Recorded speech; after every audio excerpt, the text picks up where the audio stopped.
All right, this week we are adding an apple cookie jar to our cookie jar collection.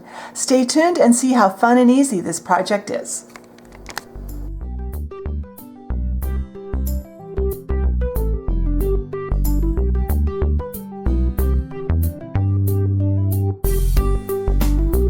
All right, so we are going to start our cookie jar like we start most of them. I have a strip of cardstock here that is about 4 inches long and about 3/4 of an inch wide.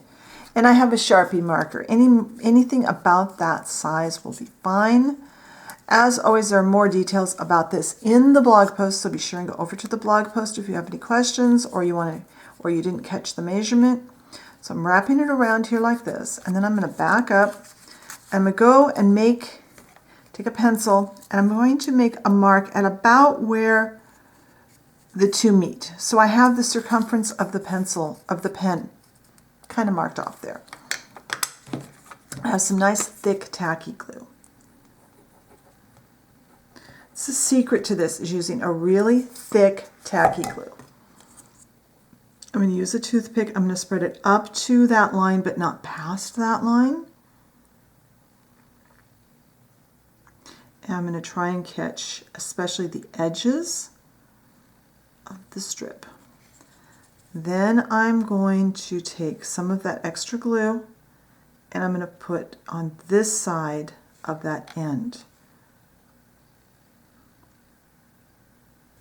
Now, get my pen back over here and wrapping as tightly and as straight as possible.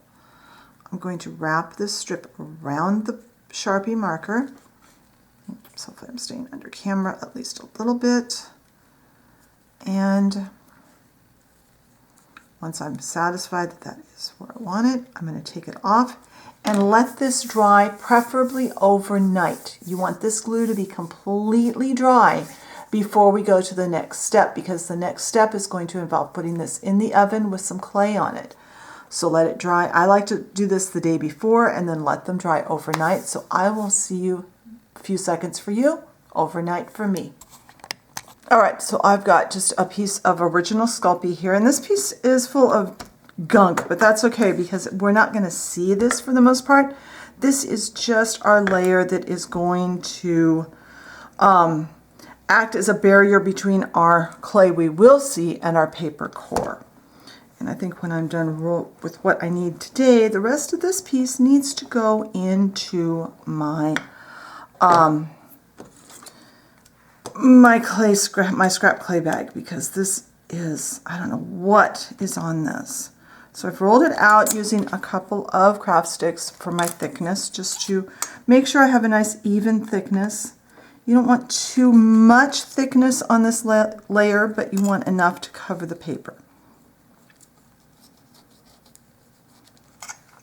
Come on, there we go. I'm going to make sure I have a piece that is just a little bit shy of going around this, because I find that when I go to put it together, it tends to grow just a bit, and I've got that a little too tall. Just a bit. Now today I am using some white liquid Sculpey. I am just about out of TLS, the translucent liquid Sculpey. And when I was getting my craft supplies the other day, the store was completely out of TLS, but they did have white liquid Sculpey. And I thought, well, for this will work. It won't work for everything because it's not translucent. It definitely has a white color to it. But for gluing these pieces together and the next pieces in this project, this should be fine. I guess we'll find out together.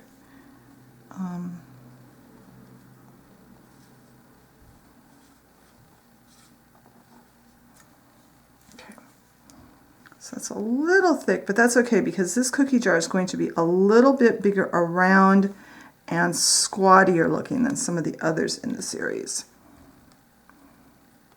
And see, I cut it just a little bit short and they match up perfectly on that end. I like to roll it back and forth a little. I want to neaten this top up so that it is nice and level so our lid will fit nicely. And now I want to take a double thick piece and cut around this. And this is attaching raw clay to raw clay, so we won't need the liquid Sculpey. And I'll probably refer to that as TLS multiple times. Just know it's not. This time we are actually using the white. I'm just so used to saying TLS.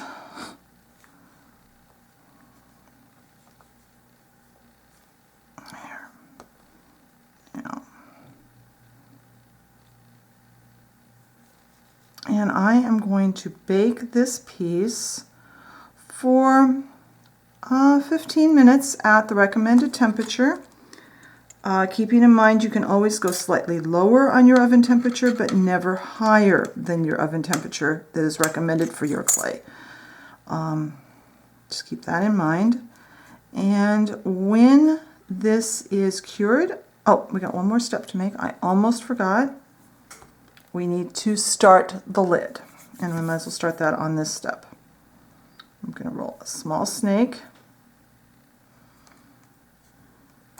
that is thin enough to go inside my cookie jar. This is what we will build our lid on.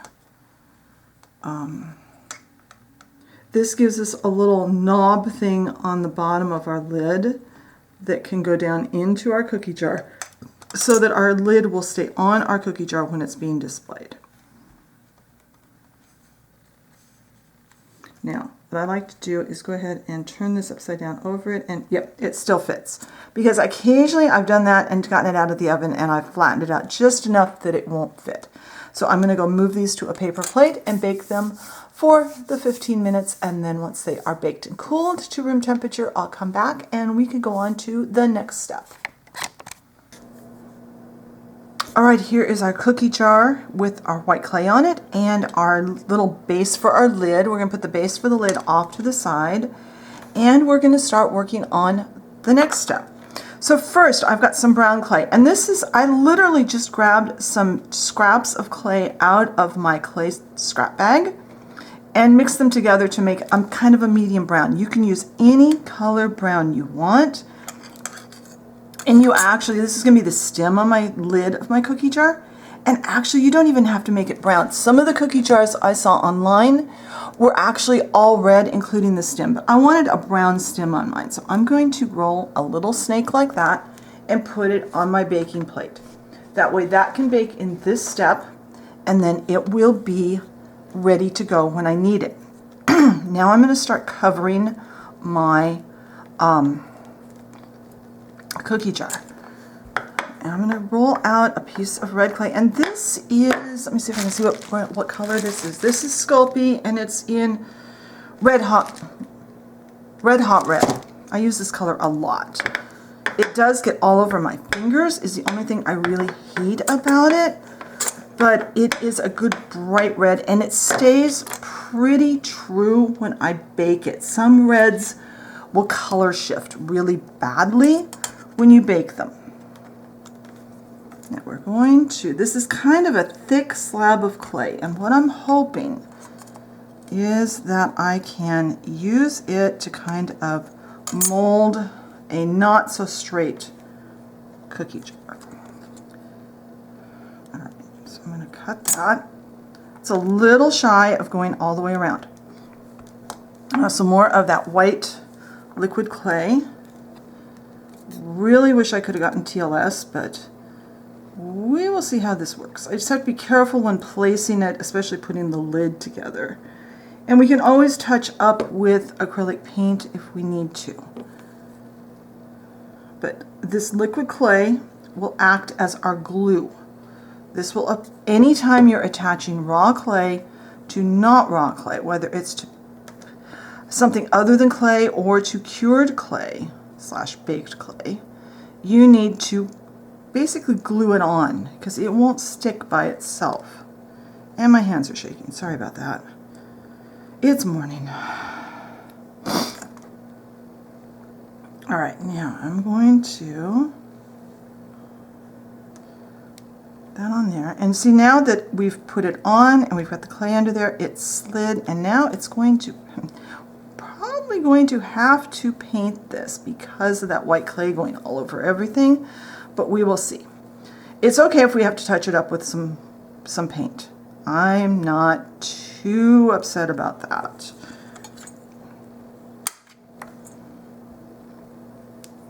I want to make, we might not have to because I'm still going to roll out a little more clay. Cut this so it's even with the bottom.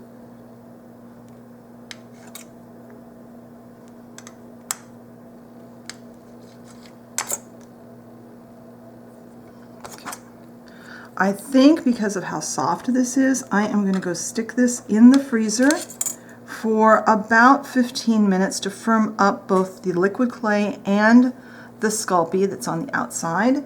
And when I come back, I'll be able to refine the details a little bit better. So I'll be back in just a second for you. All right, this is out of the freezer now.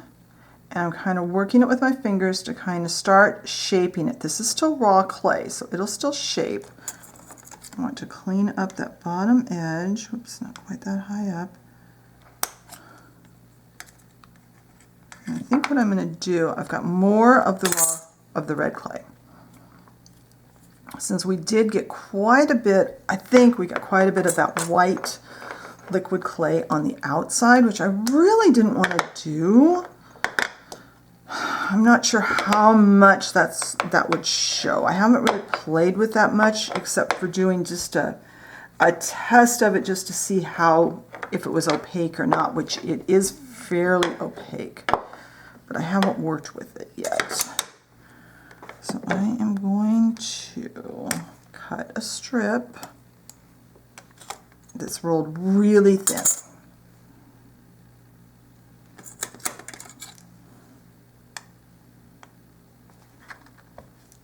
Now this is still raw clay, so we don't have to put the liquid clay on it now.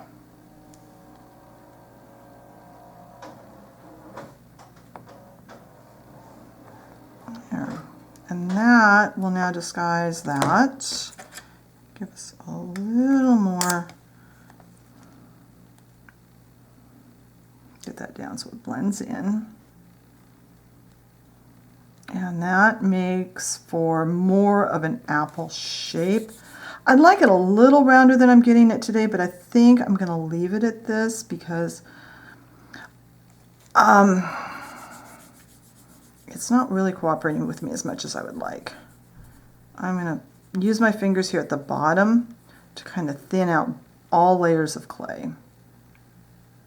Now, when you look at apple cookie jars online, if you decide to look them up online, you'll see a lot of variations in them. Everything from very skinny to just absolutely a round ball shape. And this is going to be somewhere in between, I'm thinking, it's my aim anyway, is to go somewhere in between those two shapes. I don't want it too fat or too ball shaped, but I don't want it too skinny either. I want it to look like an apple. Now I'm going to leave the top kind of rough, and then when it comes out of the oven, I'm going to use sandpaper to smooth off that top edge. I'm going to get rid of those lines there. Make sure I have this the shape I want, and I'll probably neaten up the bottom the same way. So I am going to go bake this at the recommended temperature for my clay for, I think I'm going to give it a full 15 minutes just because that's a little thicker in some spots, and I want to make sure it's all cured all the way through. So when this is baked and cooled to room temperature, I'll come back and we'll go to the next step.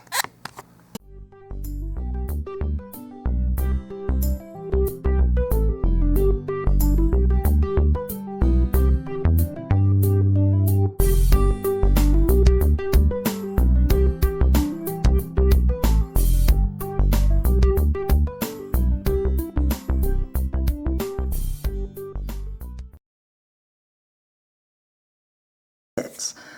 All right, so I've got this red clay. I'm making a nice ball.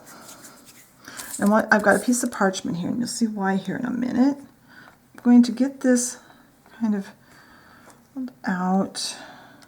Okay. Now I'm going to put this on here. This will allow me to push this down nice and tight and form it to the lid that I've got, or to the top of this, without it sticking and without it staining. And then I will still have to do some sanding of this when it's dry, but that's okay. Now I need a ball stylus. Where are my tools? The top of an apple has quite a dent. We want to make this look like it's got that. Now the thing that worries me about this white liquid clay is the fact that it's white, and this is an area where it might show. Put out just a little drop. We're going to use this for this step, and then we're going to come back and put, we're going to be baking the lid multiple times. So I'm dipping the end of the stem into that. I'm going to put that in there. And then I think I want to get this part baked by itself and then sand the bottom of it off nice and level, get everything trimmed up exactly the way I want it. Then we'll add some leaves, and then when that's set, then we'll add this little plug that will go on the bottom. So I'm going to go bake this for 15 minutes again. I'm going to continue to kind of shape it a little bit. The leaves will cover up some of that, and then some of it will cover up with some paint when we're all done. So I will be back once this is baked and cooled. All right, this is baked and cooled, and as you can see, it's definitely white. We will hide that in the end. So the bottom needs to be sanded off flat. I want a nice flat bottom on this before we go any further. And then let's make sure. Yeah, that's gonna fit nicely. That looks good on our cookie jar. So let me dump this dust off in my trash. All right, now let's add some leaves. I have some green. This is Fimo in just green. And I'm going to roll it out. Not too thin, not too thick, just, it doesn't have to be any specific thickness. It doesn't even have to be all that flat. And I'm looking for I've got a round cutter. What I'm going to do is cut a couple of like partial circles.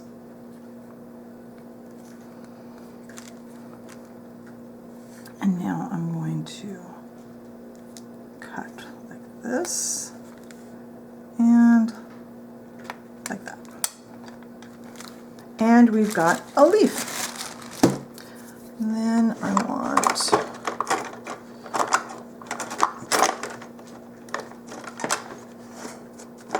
trying to get a hold of my dotting tool.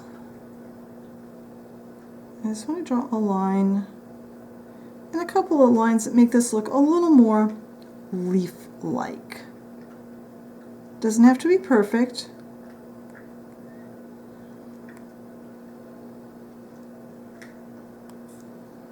All right. Now I've got, still have a little bit of this here. I'm going to put a little more. And then I'm going to pick this leaf up. I'm going to try and put just a tiny bit of that on the back in the very middle, which should allow this to glue on just fine.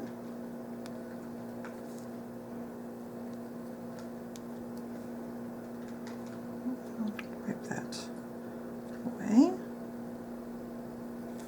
And then do the same thing with the other leaf.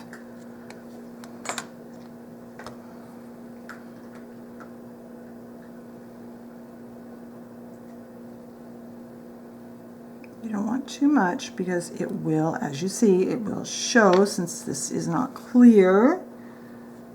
Hopefully I'll be able to get a hold of some clear, some translucent liquid Sculpey soon. All right, now this is going into, I'm gonna wipe that way. Before I put it in the oven, I am going to double check that I've got all the white Sculpey away from the edges of the leaves. I'm going to bake this for 10 minutes so those leaves will stay put. Then I'll come back and we can put this on the bottom and bake it one final time. I'll be right back. All right, this is looking pretty good, and well, except for that white, but we'll deal with that later. I've got a piece of aluminum foil here, and I'm going to rest this in that. I'm going to kind of cradle it because we need to stand this up straight. If this surface isn't level, this is going to slide all over while we're trying to bake it. So I'm going to put some of my liquid Sculpey right there. I'm going to center this as best I can. I'll tweak it a little bit before I put it in the oven. I'm not too worried about this showing there because this is going to be, it's only going to show when the lid is off. So now this needs to bake for a full 10 minutes at recommended temperature, and once it's baked and cooled, we can come back, we can touch up where that white shows, and then put a clear finish on, and we'll have a finished cookie jar. So I'll be right back. All right, this is baked and cooled and ready for us to kind of disguise that little spot. So what I've got here is some brown paint. This is some burnt umber from Liquitex Basics. Any brown acrylic paint will work. And I'm taking a very small paintbrush, and I'm just going to kind of, and I might need to put a couple of coats of this on there. I just want to kind of disguise it down in that little recessed area. And we'll just kind of blend it in with some brown paint. So I'm going to turn the camera off and keep working at this. Add a little paint, let it dry, see how it looks. Keeping in mind that acrylic paint dries darker than it looks before it dries. So you're going to need to keep that in mind as you're working. And when I get this all hidden down here and it's dry, I'll come back and we'll put a clear finish on our cookie jar and see how it looks all put together. All right, so that's disguised enough, I think. So I am going to use satin Mod Podge this month. Looking at this, I just don't feel like I want a high gloss finish on this one. I just got Mod Podge all over my table. I'm gonna have to clean that up. So I've got some poured in that little container and all over my dining room table. So I am going to put a very thin, even coat of satin Mod Podge over the entire surface that will show. I am not going to put it on these surfaces. Whoops, I'm not going to put on these surfaces that are going to touch when the lid is on, because that's a recipe for disaster. That is Mod Podge. Occasionally, the higher the gloss, the more apt it is to remain just a little bit sticky, and the two layers can react with each other and glue themselves together. So I am going to put a nice coat of Mod Podge on this part. I'm going to set this off to the side, clean up my mess, and when this has dried overnight, I'll come back and we'll look at the completed cookie jar. All right, here is our finished apple cookie jar. This one turned out really cute. Our cookie jar collection is getting to be pretty enormous. I'll try to remember to line them all up and post a picture of all of them together on the Facebook group. Be sure and check the blog post for photos and other information. If you enjoyed today's video, please hit the like button and leave me a comment. What kinds of themes would you like to see for your dollhouse. What theme is your kitchen? What theme are you decorating your dollhouse in? Let me know. Maybe we can work it into the schedule and make some things for you that you want to make. If you enjoy my content and haven't subscribed, I encourage you to hit that subscription button and the notification bell so you know when I put up another video. I thank you very much for watching today, and I will talk to you next time. Bye.